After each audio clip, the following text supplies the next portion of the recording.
Friends, welcome to science and learning world. तो आज हम वापस हैं टैक्सोनॉमिकल एड्स के साथ। टैक्सोनॉमिकल एड्स मतलब जो हमें टैक्सोनॉमी की रिसर्च करने में हेल्प करती हैं, right. These help us in research about taxonomy, right. तो सबको ये समझ आ रहा होगा टैक्सोनॉमी की रिसर्च करने में हेल्प करती हैं। जैसे अगर आपको एनसीईआरटी की ही एक लाइन में लिखा हुआ है कि collection of actual specimen he motive होता है टैक्सोनॉमिकल एड्स का। म्यूजियम्स देख लो, हर्बेरियम देख लो, हर जगह आपको एक्चुअल स्पेसिमेन के बारे में पता लगेगा, उसके बारे में रिसर्च करने का मौका मिलेगा, है ना। तो टैक्सोनॉमिकल एड्स का क्या है?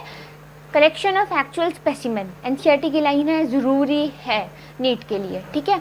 फिर उसके बाद आता है हमारे पास हर्बेरियम। पहली टैक्सोनॉमिकल एड हम हर्बेरियम से स्टार्ट करेंगे। हर्बेरियम बहुत आसान है। हर्बेरियम कभी जाना अपने सिटी के हर्बेरियम में, हर जगह हर्बेरियम होते हैं, कहीं स्कूल्स में, कॉलेजेस में भी प्रेजेंट होते हैं हर्बेरियम, है ना। सबको ही पता होगा जैसे हर्बेरियम क्या होता है। हर्बेरियम में सूखे सूखे प्लांट्स पड़े होते हैं ना, दैट इज़ फॉर रिसर्च। अगर इतने प्लांट्स के लीव्स को, उनके कुछ कंपोनेंट्स को, उनके स्टेम्स को प्रिजर्व करके रखा होता है, वो क्यों? साइंटिस्ट होते हैं, हमें कैसे पता लग रहा है उसके फीचर्स क्या है, उसका डीएनए क्या है, ये सारी रिसर्च के लिए, उनकी मॉर्फोलॉजी के रिसर्च के लिए हम हर्बेरियम का यूज़ करते हैं। तो वहाँ पे हर्बेरियम सबसे पहले समझ लें कि बेंथम हुकर सिस्टम के अकॉर्डिंग होता है। बेंथम हुकर सिस्टम के अकॉर्डिंग हम फॉलो करते हैं। पहले ये सिलेबस में था कि इसका पूरा डिटेल पढ़ना पड़ता था, बट अब फॉर गॉड सेक नहीं है, ठीक है। हमारे लिए अच्छा है ना, बट पढ़ना चाहें तो गूगल पे सब अवेलेबल है, यू कैन रीड, बट हमारे लिए अभी यूज़फुल नहीं है बेंथम हुकर सिस्टम, ये याद रखना है। बट बेंथम हुकर सिस्टम से ही हर्बेरियम के प्रोसेसेस कंटिन्यू होते हैं। तो नेक्स्ट किसने दिया था? गेस कर सकते हैं कोई? सबसे ज़्यादा नाम यूज़ हुआ है इस चैप्टर में। यस, लीनियस ने दिया था, कैरोलस लीनियस। कौन है वो? पिताजी हैं टैक्सोनॉमी के। तो लीनियस ने ही इसका कंसेप्ट दिया था। अप्लाई करने वाले लोग बहुत होते हैं, बट जिसने कंसेप्ट दिया उसका नाम होता है, ठीक है। तो हर्बेरियम का पहले हम टारगेट देख लेते हैं क्या होता है। अरे हर्बेरियम का मोटिव क्या है? मोटिव या टारगेट क्या होता है? सबसे पहले क्या करना है? आइडेंटिफाई। सबसे पहले होता है आइडेंटिफिकेशन, कि मतलब प्लांट्स की को आइडेंटिफाई करना। अगर एक रोज़ का लीफ पड़ा है तो I can see it and identify it कि यस वो रोज़ का लीफ है। फिर नेक्स्ट होता है इसका मोटिव। पहला तो आइडेंटिफाई करना है ना, फिर मैंने आपको बताया था कि उसकी मॉर्फोलॉजी क्या है। तो अल्फा टैक्सोनोमिक रिसर्च, उसकी मेनली कह सकते हैं मॉर्फोलॉजी को स्टडी करने में हेल्प करता है। रोज़ का एक फ्लावर पड़ा है ड्राइड फॉर्म में, तो उसको भी हमारी मॉर्फोलॉजी को स्टडी करने में हेल्प करता है हमारा हर्बेरियम, ठीक है। तो अब हम इसके स्टेप्स को देखेंगे। बहुत इम्पोर्टेंट स्टेप्स हैं, बहुत इजी तरीके में मैं आपको याद कराने वाली हूँ, तो आपको देखते ही याद हो जाएंगे। इसको नोट कर लीजिएगा पॉज करके, और अगर आपको टाइम चाहिए होता है नोट करने के लिए, then please comment me, I will give that also in the end, okay. तो यहाँ पे हम देखते हैं फर्स्ट स्टेप ऑफ हर्बेरियम का क्या होता है। यहाँ पे प्रोसेस, सबसे पहले क्या करोगे? कोई चीज़ चाहिए, उसको प्रिजर्व करना है। First go to the garden, collect it. क्या होगा? कलेक्शन। कलेक्शन में क्या होगा?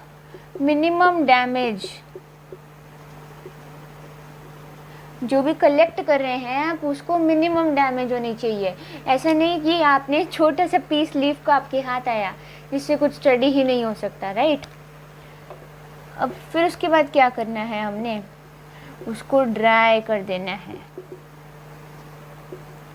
ड्राई कर दिया, सुखाना है, लाइक कोई प्रेस से हम सुखा देते हैं, लाइक ब्लोअर्स होते हैं, आयरन प्रेसेस होती हैं बहुत लाइक इंडस्ट्रीज़ में, तो उससे हम ड्राई कर देते हैं। कभी भी आप देखो ड्राई करने से बैक्टीरिया नहीं आता, फंजाई नहीं आता, राइट, उससे इन्फेक्शन नहीं होता। थर्ड स्टेप होएगा पॉइजनिंग। लाइक बैक्टीरिया फंगस का तो नाम ही हटा दिया, अमर बना दिया उसे, राइट। अब किससे करेंगे? 0.01% HgCl2। इसका नेम याद रखना, क्लोरॉक्स बोलते हैं। फिर पॉइजन भी कर दिया, फिर क्या करना है हमने अब इसे, लीफ है हमारे पास, उसको किसी भी चीज़ को रखोगे उसको अलग अलग से सेगमेंट्स आपने देखे होंगे, पढ़ा होते हैं, म्यूजियम में भी सेगमेंट्स बने होते हैं, तो उसको माउंट करना है किसी पेपर पे, है ना। तो माउंटिंग में क्या आएगा? इसका जो लेबल जो शीट का साइज़ होता है, मेन शीट का साइज़ देख लेते हैं पहले, वो क्या होता है?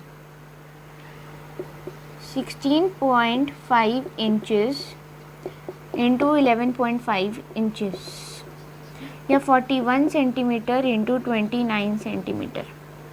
तो ये तो इसका हो गया माउंटिंग प्रोसेस। आप इसे नोट कीजिए, I will be right back.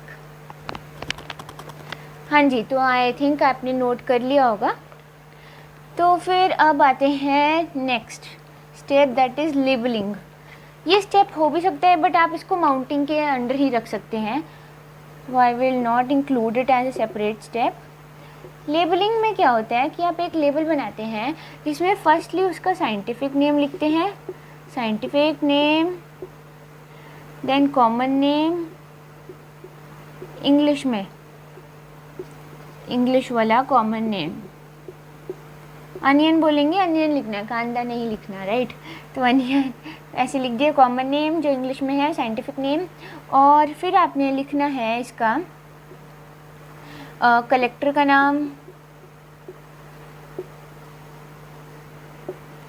Date of collection, place of collection, right. ऐसे ही काफ़ी इंफॉर्मेशन होती है दैट कैन वेरी। और इसकी आपको साइंटिफिक नेम में देखो जीनस स्पीशीज़ आ गई, बट आपको इसकी फैमिली भी लिखनी पड़ेगी। Family will come here somewhere, okay. तो that doesn't very right now, but आपको ये बताना चाहिए क्या क्या लिखते हैं। तो लेबलिंग का पॉइंट हो गया है हमारा कवर। अब नेक्स्ट आता है हमारा पॉइंट, इसको माउंट कर दिया, अच्छे से फिक्स करने के लिए we will stitch it, stitching कर दी उसकी, फिक्स हो जाए ताकि हिलेगा डुलेगा तो ख़राब हो जाएगा। और एक और बात, माउंटिंग करते वक्त हम जो एक्स्ट्रा फ्रैगमेंट्स बचे होते हैं, लाइक कुछ टूट गया प्रोसेसेस करते हुए, पॉइजन करते हुए, ड्राई करते हुए, तो उसको भी एक पैकेट में डालते हैं और साइड पर पेस्ट कर देते हैं शीट के, ठीक है। और फिर नेक्स्ट हमारा आता है, इसको हमने स्टार्टिंग से देखते हैं। पहले हमने कलेक्ट किया, ड्राई किया, पॉइजन किया, फिर माउंट किया, देन स्टिच कर दिया, फिर उसके बाद हम इसको क्या करेंगे बताइए? हम कर देंगे डिपॉजिट।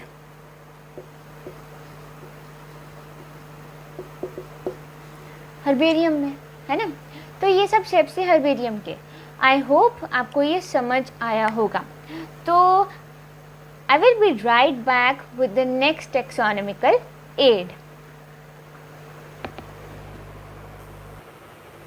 तो फ्रेंड्स, हर्बेरियम का एक पॉइंट रह गया था कि जो मेन फेमस हर्बेरियम है पूरे वर्ल्ड का वो है रॉयल,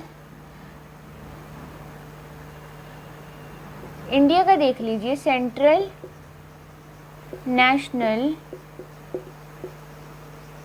हर्बेरियम,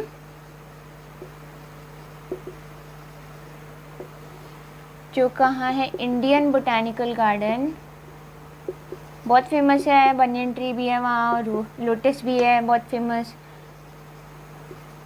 मैं कभी नहीं गई, आप गए होंगे ज़रूर, है ना। जो कभी गए हैं कमेंट करना ज़रूर क्या क्या देखा। और एक है रॉयल बोटैनिकल गार्डन, वो कहाँ है कोई बताएगा? ये लैंड, सबने पढ़ा होगा, बहुत कॉमन इन्फॉर्मेशन है ना। तो अब नेक्स्ट हम चलते हैं म्यूज़ियम की तरफ। म्यूज़ियम भी सभी गए होंगे, स्कूल ट्रिप से जाती रहती हैं सबके, है ना। बहुत फेमस है म्यूज़ियम तो हमारे लिए, म्यूज़ियम। तो फ्रेंड्स, म्यूज़ियम में हम क्या देखेंगे?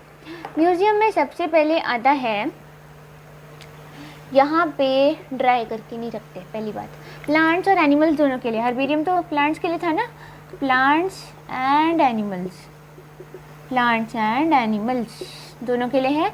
यहाँ ड्राई करके नहीं रखते, यहाँ लिक्विड प्रेजर्वेटिव में रखते हैं। जो इम्पोर्टेंट पॉइंट है मैं वही बताऊँगी, जो आपके एग्ज़ाम में आ सकता है। फालतू इन्फॉर्मेशन हमने क्या करनी है ना। यहाँ पे आता है FAA से आप याद रख सकते हैं, formaldehyde, glacial acetic acid and yes friends. तो A से हम लास्ट आता है इथाइल अल्कोहल। और एक और आपकी इन्फॉर्मेशन के लिए मैं बताना चाहती हूँ कि जो लार्ज एनिमल्स होते हैं उनको स्टफ़ करके रख देते हैं, स्मॉल एनिमल्स को लिक्विड प्रेजर्वेटिव में, और जो प्लांट्स हैं उनको लिक्विड प्रेजर्वेटिव अगेन। यहाँ पे 3 ये जो हैं प्रेजर्वेटिव्स, इनको यूज़ करते हैं। और ये ड्राइड वगैरह वाली टेक्निक्स नहीं होती, क्योंकि ये हर्बेरियम नहीं है। म्यूज़ियम तो सब गए होंगे, सबको पता होगा इसके बारे में। So I hope it's clear to you. अब मैं नेक्स्ट आती हूँ, नेक्स्ट टेक्सोनॉमिकल एड के साथ। So hello friends, zoological park और बोटैनिकल गार्डन के बारे में समझते हैं। तो सबसे पहले बोटैनिकल गार्डन आपको पता होगा बॉटनी से रिलेटेड है, तो प्लांट्स को ही करते होंगे वहाँ प्रिजर्व। बोटैनिकल गार्डन में सबसे पहले है रॉयल बोटैनिकल गार्डन, ये भी बताया, लार्जेस्ट है। क्यू इंग्लैंड में है, क्यू यहाँ पे लार्जेस्ट हर्बेरियम भी है ना, इंग्लैंड। और जो इंडिया का है वो है इंडियन बोटैनिकल गार्डन, जहाँ सेंट्रल नेशनल हर्बेरियम भी है। बोटैनिकल गार्डन वो कहाँ है बताइए? हावड़ा, कोलकाता, वेस्ट बंगाल। हावड़ा, कोलकाता, हावड़ा ब्रिज सुना है ना, वहीं बस। तो आपका ये था बोटैनिकल गार्डन के बारे में। ज़्यादा इन्फॉर्मेशन यहाँ नहीं रहेगी, बस प्लांट्स को प्रिजर्व करते हैं, राइट। तो अब आते हैं हम जूलॉजिकल पार्क में। तो जूलॉजिकल पार्क, जूलॉजिकल पार्क के बारे में क्या जानते हैं? जहाँ एनिमल्स को करते हैं, जू नहीं गए कभी, वही है बस, ठीक है। तो यहाँ Kruger national park, south Africa, ये कहाँ है? साउथ अफ्रीका में है, ठीक है। तो ये लार्जेस्ट है, इसलिए इसका नाम लिखा है, नहीं तो बहुत जूज़ हैं, हम सब जानते हैं, सब गए होंगे। तो ये लार्जेस्ट है क्रूगर नेशनल पार्क, ठीक है। यहाँ पे कैप्टिविटी में स्टडी भी करा जाता है, बहुत रिसर्च होती है वहाँ, जैसे कि बुक्स में है, राइट। तो क्रूगर नेशनल पार्क याद रखिए, जूलॉजिकल पार्क लार्जेस्ट है। अब हम नेक्स्ट चलते हैं टैक्सोनॉमिक की के बारे में। आप इसको नोट डाउन कीजिए, रिवाइज कीजिए, I will be right back. तो फ्रेंड्स, अब समझते हैं टैक्सोनॉमिक कीज़ के बारे में। कीज़ के बारे में समझते हैं। तो कीज़, ये जो टॉपिक है बहुत इम्पॉर्टेंट है। सबसे ज़्यादा क्वेश्चन लिविंग वर्ल्ड चैप्टर में से इसी पर आते हैं। तो टैक्सोनॉमिक कीज़ के बारे में आप क्या जानते हैं? थोड़ी इन्फॉर्मेशन होगी कि लाइक आपने कभी लाइक CBI या फिर कोई ऐसा प्रोग्राम देखा होगा, बोलते हैं लीड मिल गई हमें, क्या पुलिस में लीड मिल गई। तो वैसे ही क्लासिफिकेशन करते वक्त हम कुछ क्वेश्चंस बना लेते हैं, क्या इसमें ये करेक्टर है या नहीं, 2 चैम्बर्ड हार्ट है या नहीं। ऐसे करेक्टर की हम सारी क्लासिफिकेशन बना लेते हैं, राइट। फिर उसके बाद क्या करते हैं, उसके बाद हम जो अगर है तो उसके बाद एक और क्वेश्चन होगा जो उसकी फर्दर क्लासिफिकेशन में हेल्प करेगा। तो यहाँ पे आता है योग्ड की और एक आता है ब्रैकेटेड की। योग का मतलब होता है लाइक ऐसे, लाइक मल्टीपल डिविजन्स निकल रहे हैं, उसको हम बोल सकते हैं योग्ड की या ब्रैकेटेड की। तो योग्ड की में हमारा मल्टीपल स्टेटमेंट्स होती हैं, और यहाँ क्या होता है ब्रैकेटेड की में, ब्रैकेटेड की ही पढ़नी है हमें सिर्फ, कपलेट होता है। कपलेट मतलब एक पेयर ऑफ स्टेटमेंट्स होती है, और उसकी कपलेट की एक स्टेटमेंट को हम क्या कहेंगे, हम क्या कहेंगे, एक स्टेटमेंट को उसकी लीड, वही मैं बता रही थी कि हमें लीड मिल गई कि हम अगले क्वेश्चन तक पहुंच सकते हैं। तो ये आपका कीज़ के बारे में था। अब एक बहुत इंपॉर्टेंट टैक्सोनॉमिकल एड्स, 4-5 ही रह गई हैं सिर्फ, राइट। वीडियो को छोड़ के मत जाइएगा, बहुत इंपॉर्टेंट है, लास्ट टॉपिक ही है। इसके बाद हम बायोलॉजिकल क्लासिफिकेशन या फिर स्ट्रक्चरल ऑर्गेनाइजेशन है, एनिमल टिश्यूज़ का चैप्टर पढ़ेंगे, ठीक है। लास्ट है लिविंग वर्ल्ड चैप्टर, इसका आपका फिनिश हो जाएगा।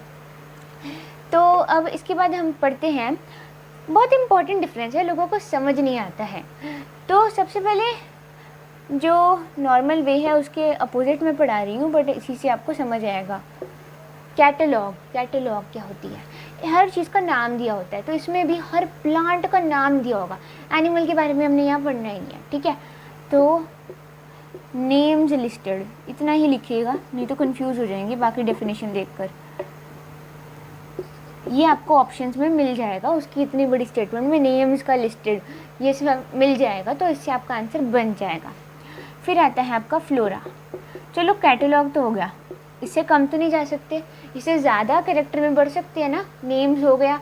अब नेम्स के बारे में थोड़ा थोड़ा बता दिया कि कैसे डिस्ट्रीब्यूटेड हैं वो प्लांट्स, तो उसमें डिस्ट्रीब्यूशन भी बता दी साथ में। जैसे इसमें flora of India, flora of Shimla, flora simlensis, ठीक है। जैसे जेके महेश्वरी ने दिया था फ्लोरा ऑफ दिल्ली के बारे में बुक लिखी थी, ऐसी बहुत बुक्स हर रीजन के बारे में, देहरादून, लाइक शिमला, जहाँ पे ट्रॉपिकल ज़्यादा रहते हैं, और जहाँ वैसे तो हर जगह के बारे में होता है, कुछ जगह ज़्यादा फ्लोरा फोना होता है तो फिर वहाँ के बारे में ज़्यादा बताते हैं। तो वैसे ही फ्लोरा की बुक इंडिया की भी है, शिमला की भी है, दिल्ली की भी है, right. Delhi is important place, तो उसकी भी है, ठीक है। फ्लोरा के बारे में डिस्ट्रीब्यूशन बता दिया। फिर आता है मैनुअल, और फोर्थ आता है मोनोग्राफ।